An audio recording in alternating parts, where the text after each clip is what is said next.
The lobby of the Sterling Grand was a place that held its breath. It wasn't the silence of a library filled with the rustle of paper and hushed whispers. It was the silence of immense cost, a quiet so thick you could almost feel it on your skin. The air itself seemed different here, cool and carrying the faint, expensive scent of lilies and lemon polish. Sunlight, when it dared to enter through the towering arched windows, fell in heavy, golden sheets across the floors, making the polished marble glow like a quiet fire. Every surface, from the gleam on the brass railings to the perfectly aligned vases of white orchids, screamed of meticulous, unending care. This was not a place for accidents. This was a world built on the foundation of appearance, where every detail was a deliberate statement of wealth and taste. At the center of this controlled universe, behind a desk of dark, carved wood that was more like a throne, stood Pierre. He was the hotel's front desk manager, and in his mind he was its primary guardian. He was a man in his late 40s, his posture ramrod straight, his suit pressed to a razor's edge. His dark hair was cut with geometric precision, not a single strand out of place. To watch Pierre work was to watch a conductor lead an orchestra. He moved with a fluid, economical grace, his hands gestures of quiet authority as he directed guests, summoned porters, and fielded requests with a voice that was always smooth, always pitched in a range of polite deference. He prided himself on knowing his clientele not by name alone, but by the subtle cues they gave off. He could spot a newly rich tech mogul from a 10th-generation banking heir at 50 paces. He knew the difference between a genuine Cartier and a convincing replica. His job, as he saw it, was not just to check people in and out, but to curate the atmosphere, to ensure that every person who crossed the threshold contributed to the overall portrait of impeccable luxury. A single, misplaced Elementa loud voice, a worn-out backpack, a pair of tourist shorts was like a smudge on a masterpiece, and it was his duty to either clean it or remove it. Beside him, trying to absorb it all, was Eliza. She was new, still in the first blush of her employment, and Pierre was her mentor, whether she liked it or not.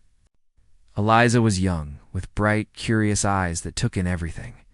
She was still learning the secret language of the hotel, the complex web of nods, glances, and almost invisible hand signals that kept the place running. She admired Pierre's efficiency, his unshakable confidence, but sometimes, watching him, she felt a small, uncomfortable knot form in her stomach. He had been teaching her all morning. A guest's appearance tells you 90% of what you need to know, he had said just a few minutes ago, his voice low as he discreetly nodded towards a woman in a tailored Chanel suit walking by. See how she holds her handbag? Away from her body. It's not just for security. It's a display. That's a woman who expects and receives the very best. You anticipate, you do not wait to be asked. Eliza had nodded, scribbling notes in her little book, but she wondered if that was all there was to it. She had come from a small town where people were judged on their kindness, not the cut of their cloth. Here, it seemed, kindness was a secondary, optional, extra. Pierre was in his element. The morning rush had subsided, leaving a peaceful, expensive lull. He straightened a stack of thick, embossed registration cards, his fingers lingering on the smooth, heavy paper. This was the texture of success. This was the life he had worked so hard to be a part of. He hadn't been born into this world. He had fought his way into it, clawing up from lesser positions in lesser hotels, learning the rules, mastering the game. He saw the uniform not just as a work requirement, but as armor. It was his shield against the judgment he had so often felt in his youth, and his sword now to enforce the standards he so revered. He believed with every fiber of his being that by protecting the hotel's exclusive atmosphere, he was protecting its value, and by extension, his own. He caught Eliza's eye and gave her a tight, approving smile. You're doing well. Just remember, we are the face of the Sterling Grand. We are the first impression and the final memory. We must be flawless. It was at that exact moment that the heavy glass doors at the front of the lobby slid open with a soft, pneumatic hiss. A woman stepped inside, and the change was immediate, almost palpable. It was as if she had brought the outside world in with her, unfiltered, unpolished, and real. She stopped just beyond the threshold, her eyes widening slightly as she took in the soaring ceiling and the vast gleaming expanse of the lobby. She was not a statue of perfection. She was a person. Her name was Clara, and she was, in a way, the most important person in the building. But you would never have guessed it from looking at her. She wore a pair of simple, faded blue jeans, the kind that had been washed 100 times until they were soft as flannel. Her feet were tucked into comfortable, unbranded sneakers, the kind you could walk in for hours. On top, she wore a loose olive green blouse, made of a soft cotton that draped gently over her frame, a bit wrinkled, as if she'd been sitting on a park bench not long ago. Her hair, a warm brown with a few strands of silver at the temples, was pulled back in a loose, messy bun, with several wisps having escaped to frame her face in soft waves. She carried no designer purse. Instead, she held the handles of a worn canvas tote bag, the kind with faded lettering from a botanical society, its corners a little frayed. Clara let out a small, happy sigh, a quiet sound that seemed out of place in the silent hall. She had just spent the morning at the city's botanical gardens, wandering through the greenhouses, sketching the exotic ferns in a small notebook she carried. It was her weekly ritual, her escape from the rarefied air she sometimes found herself breathing. She loved her husband David more than anything, but she had never quite gotten used to the world of high finance and high society that he inhabited. She preferred the scent of soil and rain to the scent of money and perfume. She had agreed to meet him for a late lunch at the hotel's restaurant, as was their custom. He was always so busy, and this was their guaranteed hour of connection. She felt a familiar flutter of warmth in her chest at the thought of seeing him. She scanned the lobby, her eyes not with judgment, but with a simple, curious appreciation. She thought the marble was a bit much. The light was beautiful. From his throne at the front desk, Pierre watched her approach with a growing sense of dread. It was a familiar feeling. The preemptive irritation he felt when something threatened to disrupt the perfect harmony of his lobby. His eyes darted over her, taking in every detail with practiced, critical speed. The jeans, the sneakers, the canvas bag. An internal alarm bell began to ring loudly. This was not a guest. This was not a spouse of a guest. This was, at best, a lost tourist, and at worst, someone looking for a place to sit down for an hour or two, a place to get out of the heat. He could see it now. She would wander over to the plush velvet chairs in the lounge, pull out a sandwich from that bag, and suddenly the entire atmosphere would be tainted. The other guests would glance over, their comfort disturbed. The spell would be broken. He glanced at Eliza, who was watching the woman with open curiosity. Pierre leaned over slightly and murmured, his voice a low, conspiratorial whisper. "Watch and learn, Eliza. This is what we have to guard against. People mistake a public space for a permissive one. Our job is to gently and firmly correct that misunderstanding." Eliza just nodded, her brow furrowed slightly. She didn't see a threat. She just saw a woman who looked like she'd had a pleasant morning. The woman Clara was now walking towards the front desk.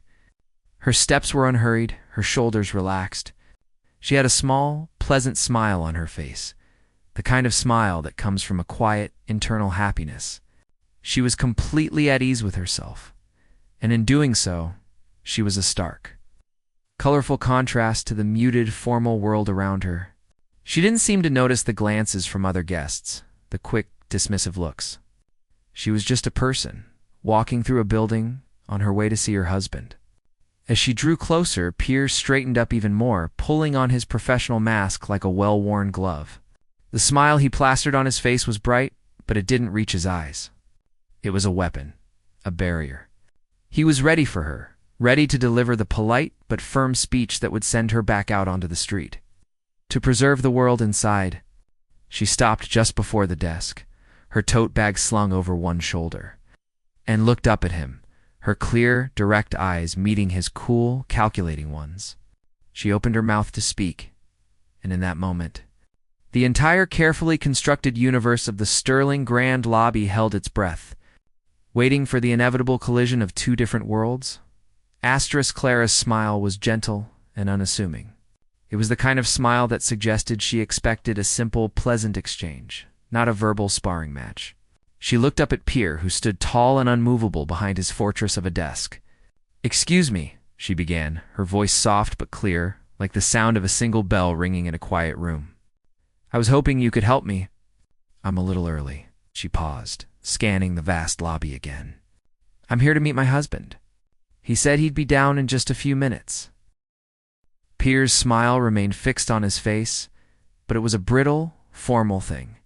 There was no warmth behind it, only a veneer of professional civility stretched thin over a core of rigid disapproval. He did not offer to help. Instead, he let the silence hang in the air for a moment too long, a subtle power play. He was forcing her to feel her own out-of-placeness. His eyes, sharp and assessing, swept over her once more, taking in the worn canvas bag, the casual blouse, the comfortable shoes. Every detail confirmed his initial damning assessment. She was not one of them. He had seen this 1,000 times before. People who wander in off the street, drawn by the bright lights and polished floors, thinking they can partake in the illusion of luxury for a few hours. They were interruptions. Noise in the carefully composed symphony of the hotel. "May I help you?" Pierre repeated, his tone smooth, but with an unmistakable edge. He was taking control of the conversation, framing her as a petitioner and himself as the gatekeeper. The way he said it, he wasn't asking if he could help her. He was asking why he should. Beside him, Eliza shifted her weight from one foot to the other. She could feel the tension building. It was like watching a predator circle its prey, though the prey in question seemed completely oblivious to the danger. Eliza wanted to say something, to offer a kind word, but Pierre's presence was a wall. She was just an observer, a student in a very harsh lesson. Clara's smile faltered just a fraction, a flicker of confusion in her eyes. She wasn't used to this kind of reception. "Oh," she said, a little flustered. "Well, yes, I suppose. I'm just waiting for my husband. His name is David Sterling." She said the name with the same simplicity as she had said, "Excuse me." To her it was just a name, the name of the man she loved. To Pierre, however, the name was a key. He had heard it, of course. The owner. The man who owned the entire building, the man whose face was on the welcome pamphlets in the rooms. But Pierre's brain did not connect the name with this woman standing before him. The idea was simply too preposterous. In his carefully constructed world, the wife of a man like David Sterling would not look like this. She would arrive in chauffeured car, not on foot. She would wear diamonds, not denim. She would command attention, not ask for it quietly. Pierre's mind immediately filed the name away as a likely fabrication, a lie. It was a common tactic, he thought, for people trying to gain access. They drop a name they've read in a magazine, hoping the staff will be too intimidated to question it. He almost wanted to laugh, the absurdity of it. He let out a small, almost inaudible sigh, a sound that was meant to convey weary patience and long-suffering duty. He looked past Clara as if something more important had just captured his attention before letting his gaze fall back on her. The look in his eyes was one of profound disappointment in her very existence. "Madam," he said, the word madam coming out with a condescending weight. "The restaurant and the lounge are exclusively for the use of our registered guests. It is our hotel's policy." Clara blinked, genuinely surprised. "Oh, I see. But he just asked me to meet him here. He's working in his office upstairs." She gestured vaguely towards the elevators, trying to be helpful. She still didn't understand. She thought this was just a simple misunderstanding about the rules. Pierre's expression hardened. He was not going to be tricked by this simple act. He had heard it all before. "In the room number, please?" he asked, his voice sharp and crisp. This was his trap. If she gave her room number, he could check the system and expose her. If she couldn't, it proved she was lying. It was a win-win for him. He leaned forward slightly, his hands resting on the polished wood of the desk, his body language screaming, "I have you now." Clara's cheeks began to feel warm. A small blush of humiliation started to creep up her neck. She could feel the eyes of the other people in the lobby on her, a silent, judgmental audience to this awkward exchange. She didn't have a room number. She didn't need one. He doesn't stay in a room, she stammered, feeling foolish as she said it. He owns the place. The words sounded weak, even to her own ears. They sounded like the desperate last-ditch excuse they were meant to be. She saw the flicker of disbelief, the instant dismissal, in Pierre's eyes. This was the moment Pierre had been waiting for. He let out a short, sharp, humorless laugh. It wasn't a loud sound, but in the quiet lobby it cut through the air like a knife. He turned his head slightly and glanced at Eliza, a silent, smug look that said, "See? This is what we deal with." Eliza felt a hot wave of shame wash over her, not for herself, but for the woman at the desk, and for Pierre. She saw the way the woman's shoulders slumped, the way her eyes fell to the floor. This wasn't a lesson in hotel security. This was just public humiliation, Madame Pierre said, his voice dropping to a low, dangerous growl, all pretense of politeness gone. "This is a very serious establishment. I am going to have to ask you not to disturb our guests." The word disturb hung in the air, ugly and accusatory. He made a small, almost imperceptible gesture with his head towards the front of the lobby, where a tall, imposing security guard stood with his hands clasped in front of him, his face blank. The message was unmistakable. He was calling security. He was going to have her physically removed. The threat was silent, but it was as real and as cold as the marble beneath their feet. For Clara, the world seemed to shrink down to the space between her and the front desk. The sounds of the lobby faded away. All she could hear was the pounding of her own heart in her ears. A deep burning shame filled her entire being. It was an old feeling, one she thought she had left behind years ago. The feeling of being looked down upon, of being found wanting. She had grown up in a small, modest home, the daughter of a schoolteacher and a mechanic. She had never cared for fancy things. She had always believed that a person's character was what mattered, not their clothes or their bank account. But now, standing here, being treated like a beggar, a liar, she felt a sense of violation. It wasn't just that he didn't believe her. It was the contempt with which he dismissed her. She felt small and dirty and utterly humiliated. She could feel the security guard's eyes on her and the gaze of a well-dressed couple sitting in a nearby armchair, who were pretending not to watch but were soaking in every second of the drama. She didn't want to cause a scene. That was the last thing she wanted. She thought of David, waiting for her upstairs. He would be furious if he knew what was happening. He had always hated the way people judged, the snobbery that surrounded his world. The thought of him made her heart ache. She just wanted to see him, to feel his hand on her arm, to be in the warm circle of his protection. She couldn't stand here for another second under this man's cold, judgmental stare. She couldn't bear the thought of being escorted out by a guard. Without another word, Clara simply nodded. It was a small, defeated gesture. She turned away from the desk, her head held low, her eyes focused on the floor. She didn't look at Pierre. She didn't look at Eliza. She didn't look at the security guard. She just walked, as quickly as she could, without breaking into a run, towards the massive glass doors at the front of the lobby. Each step felt heavy with the weight of her embarrassment. The canvas bag, which had felt so light and full of sketches and happiness just a few minutes ago, now felt like a lead weight, a label announcing her unworthiness to everyone. She could feel tears prick in the back of her eyes, and she fought them back with a fierce determination. She would not cry, not here. Not in front of them. She pushed through the heavy doors and stepped out into the bright, noisy city street. The sudden blast of traffic noise and hot air was a shock after the hushed, cool quiet of the lobby. She leaned against the cool glass of the building, just out of sight of the main entrance, and took a deep, shaky breath. The city rushed past her, a blur of yellow cabs and hurrying people, but she felt completely alone. She closed her eyes, trying to push away the image of Pierre's smug face, the sound of his dismissive laugh. She would just wait out here, she decided. She would just stand here on the pavement and wait for David to come down. It was better than being inside. A place she had just learned she wasn't welcome. Clara stood on the pavement. The city, a chaotic symphony around her, but she heard none of it. The hum of the traffic, the blare of a distant horn, the chatter of pedestrians on their way to somewhere else, it all faded into a dull, meaningless roar.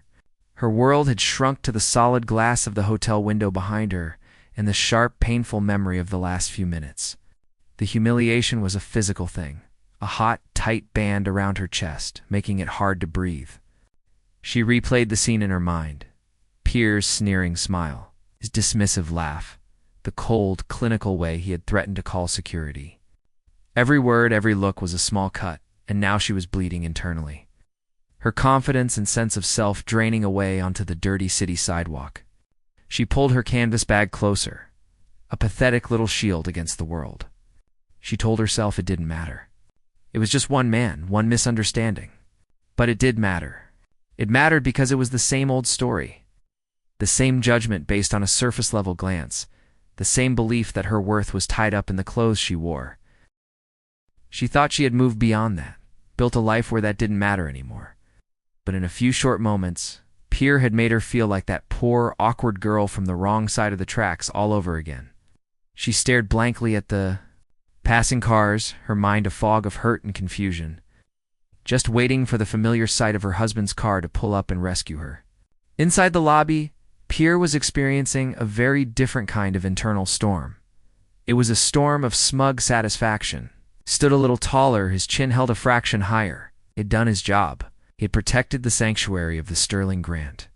He had expertly identified a threat, handled it with precision, and dispatched it without causing a scene that would disturb the more valuable guests.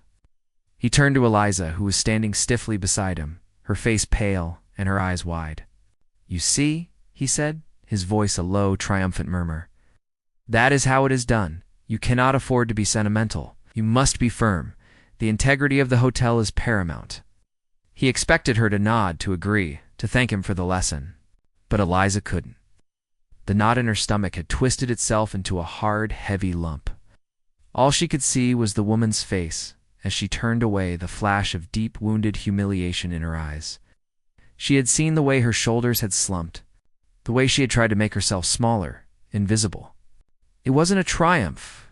It was cruelty. Eliza had grown up with a mother who always told her, the way you treat people who can do nothing for you is who you really are.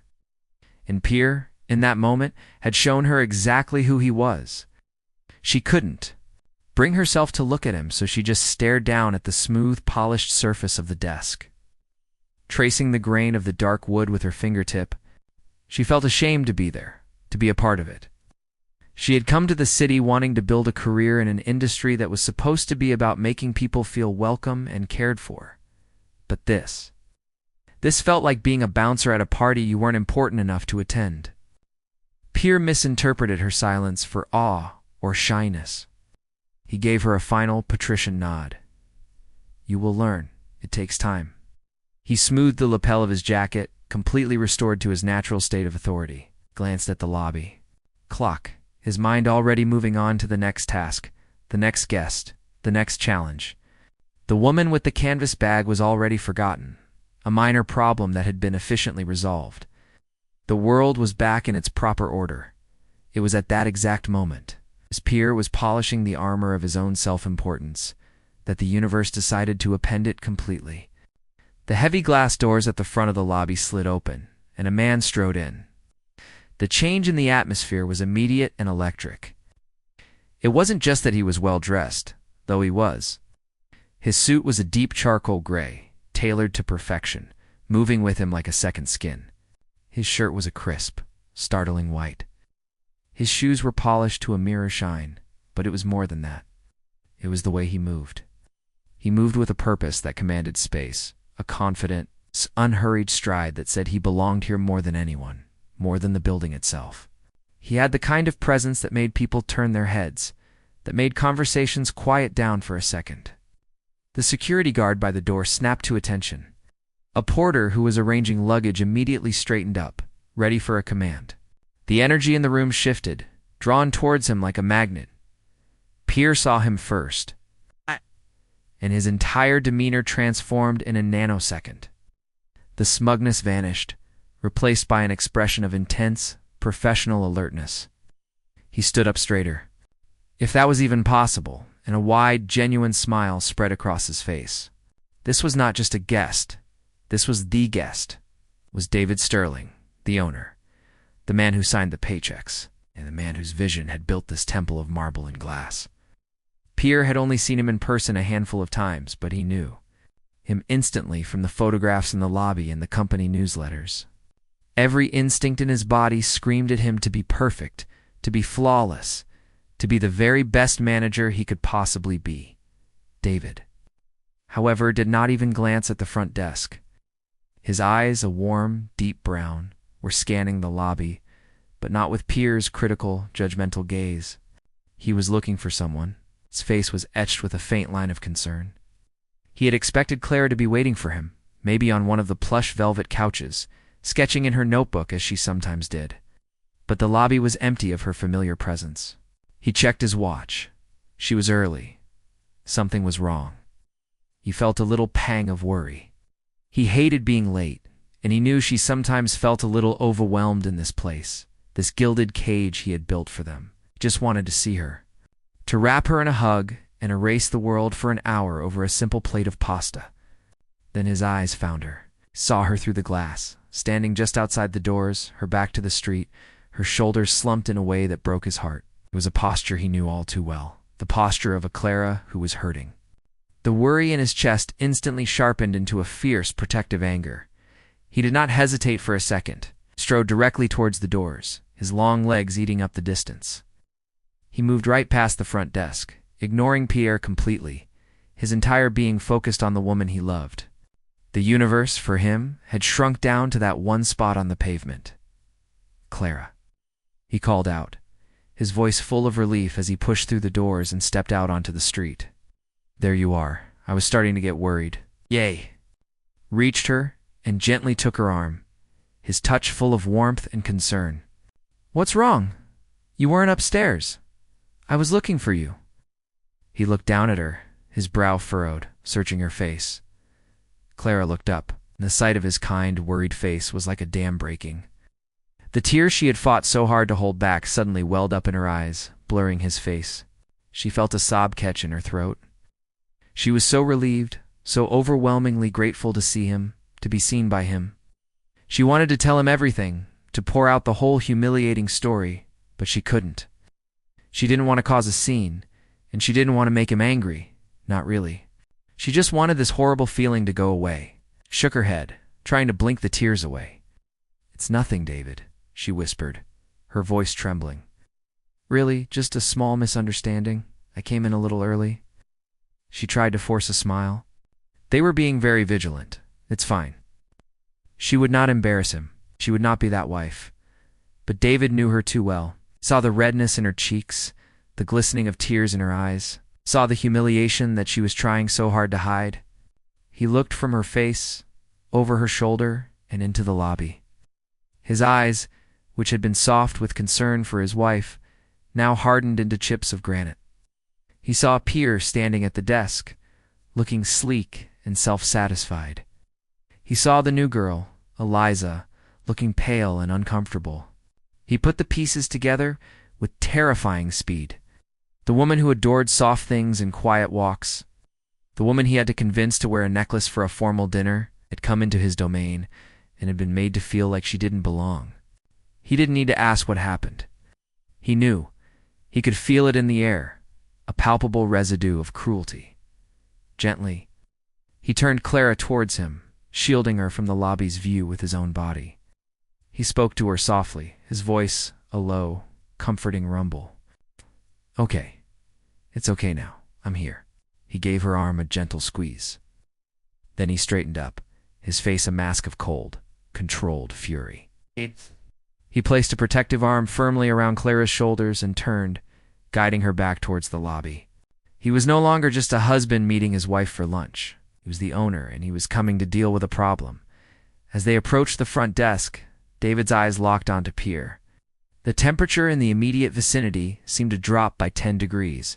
Pierre, who had been wearing a look of professional welcome for his boss, saw the look in David's eyes, and his confident smile faltered. He saw the woman with him, the woman he had just thrown out, nestled under her husband's protective arm. The pieces clicked into place with the horrifying speed of a car crash. The canvas bag, the simple clothes, the name. David Sterling. The name she had said that he had so arrogantly dismissed. A cold, slick wave of pure ice washed over him, and the blood drained from his face. Beside him, Elisa let out a small, choked gasp, her hand flying to her mouth. The entire world tilted on its axis. Pierre felt his legs go weak. He felt like he was falling down a long, dark hole with no bottom. He watched, completely, paralyzed with horror, as David Sterling kissed the modestly dressed woman he had just threatened with security on the cheek. A gesture of pure, tender love. The woman, the disturbance, the liar. She was Mrs. Sterling. And his career, the career he had so carefully, so ruthlessly built, was over. The silence that followed was a living thing. It was heavy, suffocating, and it pressed down on Pierre with the weight of 1,000 tons of marble. He was frozen, a statue carved in shame, his mind a blank and roaring void. All the color had drained from his face, leaving it a sickly, pale mask. His carefully constructed world, built on the unshakable foundation of his own judgment, had just shattered into a million pieces at his feet. The sounds of the lobby, the rustle of a newspaper, the distant clink of a spoon, all came back to him in a distorted underwater rush. The only thing that was real was the look in David Sterling's eyes. It wasn't hot anger. It was cold, a chilling, absolute zero that burned more intensely than any fire. It was the look of a man who had just discovered something foul in a place he thought was pristine. Beside Pierre, Liza felt like she was going to be sick. The scene was playing out in slow motion, a horrifying spectacle she couldn't look away from. She saw the way David's arm was wrapped protectively around Clara. The gentle way. He murmured something to her that made her nod, her face still buried in the curve of his shoulder. Eliza's heart ached for the woman, but a small, terrified part of it ached for Pierre too. She didn't like him. She didn't respect his methods. But she didn't want to see him destroyed. And he was being destroyed right here in front of everyone. The security guard, who had been ready to escort Clara out, was now staring at a spot on the floor, his face a careful blank. A few guests who had witnessed the earlier exchange were now pretending to be intensely interested in their phones. But their furtive glances told the real story. This was the kind of drama money couldn't buy, and they were all savoring every second of it. David finally broke the terrible silence. He didn't raise his voice. He didn't have to. His voice was low and quiet, but it cut through the lobby's hush like a shard of ice. "Clara," he said, his tone still soft, meant only for her. "Why don't you go sit down in the lounge? I'll be there in just a minute." "Get us a table by the window." Clara looked up at him, her eyes wide and pleading. She didn't want to leave him to face this alone. She knew that look on his face. It was the same look he got when someone tried to take advantage of a smaller, weaker business partner. It was a quiet, absolute, and terrifying resolve. "David, please," she whispered. "It's nothing. Let's just go." "No," he said, his voice gentle but firm. "This is not nothing. This is my house. And you are my queen. No one speaks to you like that in my house." He gave her a small, reassuring kiss on her forehead. "Go on. I'll be right there." He gently guided her towards the entrance to the lounge. Clara hesitated for a moment, then gave a small, defeated nod and walked away, her posture still fragile. As she disappeared into the plush, quiet room, David turned back to the front desk. His face was a stony mask. Eliza wanted to run. She wanted to melt into the polished floorboards and disappear. But she was rooted to the spot, trapped between the immovable object of David's fury and the unstoppable force of her own horror. David's gaze landed on Pierre. He didn't even look at Eliza. His entire focus was on the man who had made his wife feel like dirt. "Pierre," David said, his voice dangerously quiet, "is there a problem my wife isn't telling me about?" Pierre opened his mouth, but no sound came out. His throat was a desert. His brain was screaming 1,000 desperate excuses, 1,000 apologies, but they were all tangled together in a useless, jumbled mess. He tried to swallow, to find some moisture. He could feel the sweat beating on his upper lip, the dampness on the back of his collar. He had to say something. Anything, Mr. Sterling. Sir. Pierre finally managed to stammer, his voice a pathetic, croaking thing. I am so sorry. We had no idea. If we had known who she was? Of course. He trailed off, realizing with a fresh wave of nausea that his excuse was only making it worse. If we had known who she was, the words hung in the air, ugly and pathetic. They were a confession. They confirmed every suspicion. He hadn't judged her as a person. He had judged her by the imagined value of her title.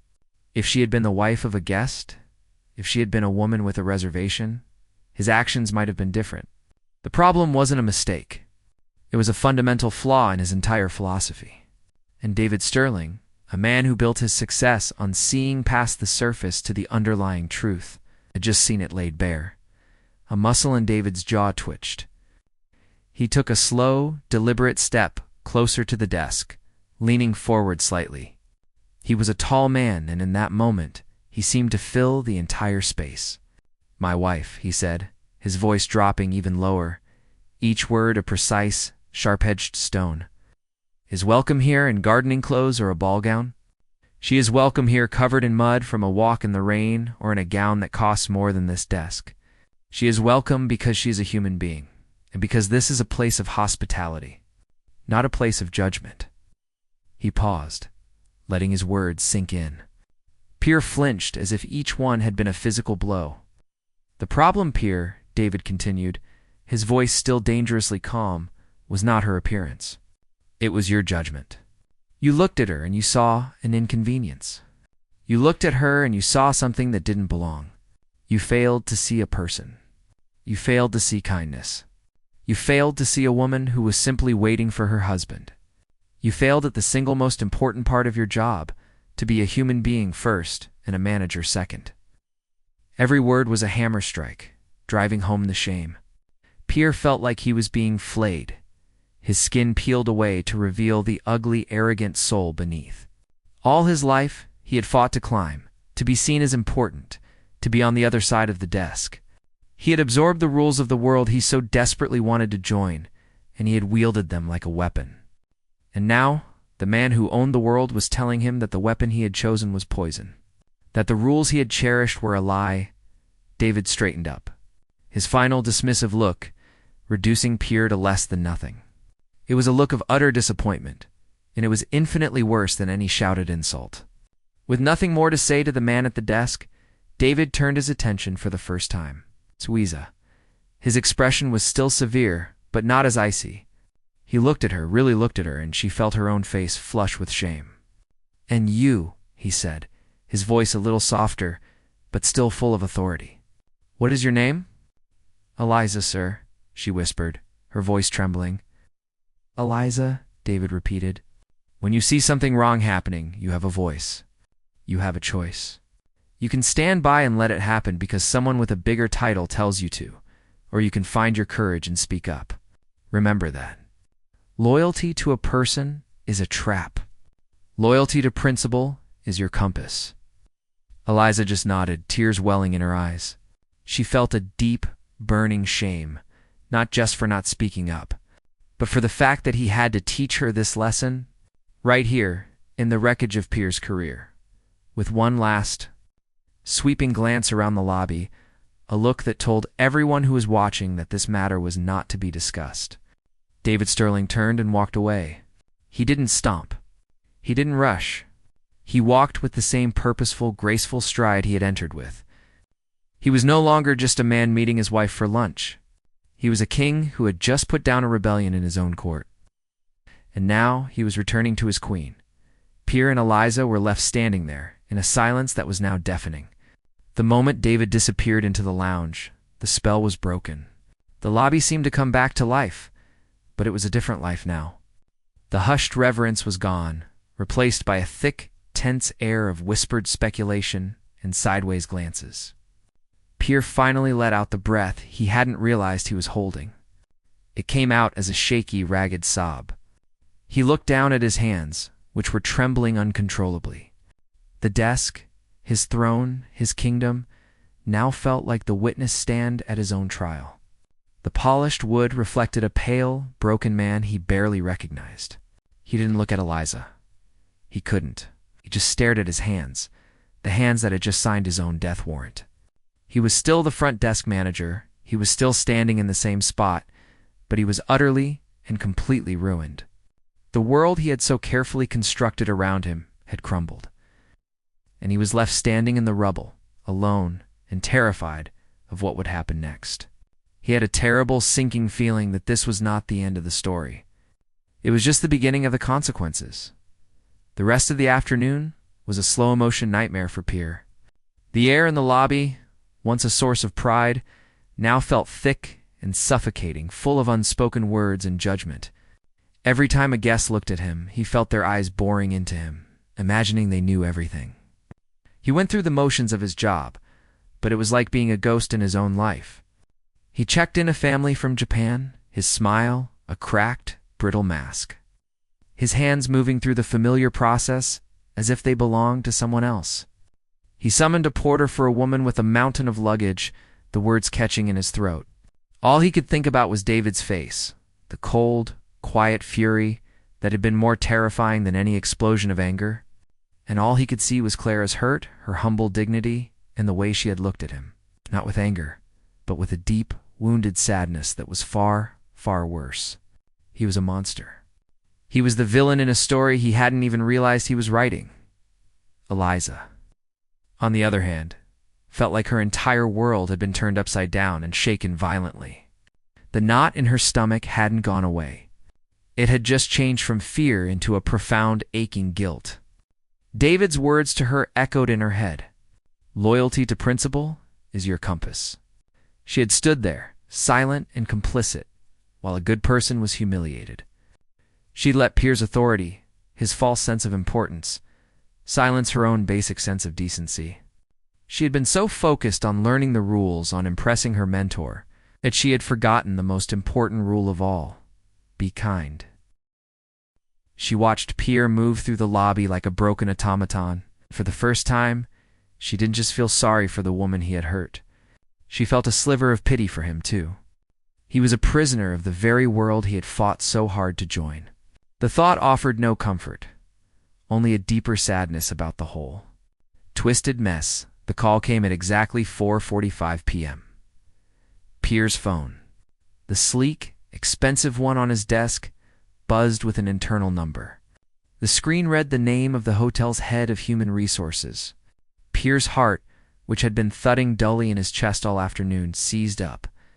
This was it, the end. He was going to be fired, escorted from the building like a common criminal. His mind raced, flashing images of his life, his apartment, his carefully maintained finances. What would he do? Who would hire him now with a black mark like this on his record, from a place like the Sterling Grand? He took a deep, shaky breath, trying to gather the tattered remains of his dignity, and answered the call with a quiet Pierre speaking. Pierre, a calm, professional voice said on the other end. Mr. Sterling has requested your presence in his office. Immediately. The word immediately landed like a death sentence. He glanced over at Eliza, who had heard the call through the quiet office. Her face was a mask of concern. He just shook his head, a small, helpless gesture. He smoothed his tie, a nervous habit he thought he had conquered years ago, and walked towards the private elevator, the one that led up to the executive floors. Every step felt like he was walking to the gallows. David's office was the complete opposite of the lobby. Where the lobby was grand and public, his office was warm, quiet, and deeply personal. It was a large room, yes, with a spectacular view of the city skyline. But the walls were lined not with awards, but with books, thousands of them. Comfortable, worn leather armchairs were scattered around, and a soft, thick rug covered the floor. There was a small, delicate glass sculpture on a side table that Clara had made for him in a glass-blowing class. And in the middle of it all, at a large mahogany desk that looked more like a creative workspace than a corporate throne, sat David Sterling. He wasn't alone. The head of HR, a sharp, no-nonsense woman named Evelyn, was sitting in a chair to the side, a notepad on her lap. Pierre stood in the doorway, feeling like an intruder. He didn't wait to be invited in. He just stood there, his shoulders slumped, waiting for the axe to fall. "Mr. Sterling," he began, his voice a hoarse whisper. David held up a hand and Pierre fell silent. "Please, have a seat, Pierre," David said. His voice was not cold anymore. It was just tired, weary. It was the voice of a man who was disappointed in a person he had once trusted. Pierre sat down in the chair opposite the desk, feeling small and insignificant. He couldn't meet David's eyes, so he stared at the grain of the wood on the desk. "First of all," David said, leaning back in his chair, "my wife asked me to tell you that she holds no ill will towards you. She's a far better person than I am." He paused, and Pierre felt a fresh wave of shame wash over him. He had been cruel to a woman who was now defending him. But this isn't about her forgiveness. It's about your failings. Pierre flinched. "Sir, I know. I was out of line. It was an inexcusable mistake. There is no excuse. I am prepared to accept the consequences." He was ready for it. He just wanted it to be over. "Your insubordination isn't the issue, Pierre," David stated calmly, his voice even. "It's your prejudice. It's a sickness in any service industry, but it's a cancer in a place like this. We don't sell rooms. We sell experiences. We sell welcome. And today, you've sold contempt." Pierre just nodded, unable to speak. It was a perfect, accurate, and brutal summary of his crime. "I've thought a lot about this afternoon," David continued, "and firing you seems like the easy way out. You would just go to another hotel and do the same thing, and someone else's wife, someone else's mother would be made to feel small. That doesn't solve the problem. It just moves it." Pierre looked up confused. He didn't understand. Was he not being fired? "So," David said, leaning forward and resting his forearms on the desk, "we are not going to terminate your employment. But your role as front desk manager is finished. Effective immediately, you will be reassigned to the position of night auditor in the back offices." Night auditor. Pierre felt the blood drain from his face. The night auditor was a solitary, thankless job. It was a graveyard shift, hunched over a computer in a windowless room, far from the grandeur of the lobby. It was a demotion of the highest order, a complete and public stripping of his status. It was a fate worse, in many ways, than being fired. He would still have to come to this building every day, a ghost haunting the halls of his former glory. In addition, David continued, "You will be required to attend a mandatory company-wide training course on implicit bias and customer service, and you will be leading it." Pierre's jaw nearly dropped. "Leading it, sir? I don't understand." "You will stand up in front of your colleagues," David said, his voice firm, "and you will tell them this story. You will tell them what you did. You will tell them why you were wrong. You will use your own failure as a lesson for others. Maybe, if you have to face it every day, you will finally learn from it." It was a masterstroke. It wasn't just a punishment. It was a rehabilitation, a forced and humbling one. Pierre was being sentenced to live with his mistake, to relive it over and over again, until he truly understood it. There was no escape. "There's one more thing," David added, his gaze softening slightly. "Starting next week, every single employee in this hotel, from me down to the newest housekeeper, will be required to spend one full day working in a different department. You, Pierre, will spend your first day with the housekeeping staff. You will scrub toilets and change beds. You will learn what it means to serve from a place you cannot see from the front desk." A new policy was born not from a board meeting, but from a single, painful moment of truth. The next few weeks were a strange, humbling time for Pierre. The night shift was lonely and dull. The training course was agonizing, forcing him to dissect his own ugly prejudices in front of a room full of his peers. But it was the day he spent with the housekeeping staff that truly changed him. He worked alongside a quiet, efficient woman named Anna, who showed him how to properly fold a corner sheet and the fastest way to clean a bathroom without missing a spot. He saw the pride she took in her work, the care she put into making a room perfect for someone she would never meet. He saw the dignity in labor he had always looked down upon. He saw that her worn sneakers and simple uniform covered a person with more integrity in her little finger than he had ever possessed. He never once complained. He just listened, and he learned. A slow change began to happen in him. The hard, polished shell of arrogance that had protected him for so long began to crack and fall away. He started to see people differently. He saw the tired businessman, not just as a VIP, but as a man far from his family. He saw the excited tourists not as potential annoyances, but as people creating memories. He saw the world not in terms of categories and status, but in terms of shared humanity. Months later, Clara came to meet David for lunch again. She wore the same simple jeans, but this time she walked into the lobby with her head held high. Pierre was not at the front desk. He was at a side desk, reviewing the previous night's reports. As she walked past, he looked up. Their eyes met for a brief second. There was no anger in her gaze, only a quiet, knowing understanding. Pierre gave her a small, respectful nod. It was not the nod of a superior to an inferior, but of one person to another. It was an apology and an acceptance. Clara smiled back, a real warm smile this time, before she continued on to meet her husband. The Sterling Grand still glittered with gold and marble, but its true value, as its staff had learned in one painful, unforgettable afternoon, was not in the things people wore or the titles they held. It was in the quiet, profound respect given to every single person who walked through its doors. And Pierre, the man who had once been its most judgmental guardian, had become its most humble and effective student.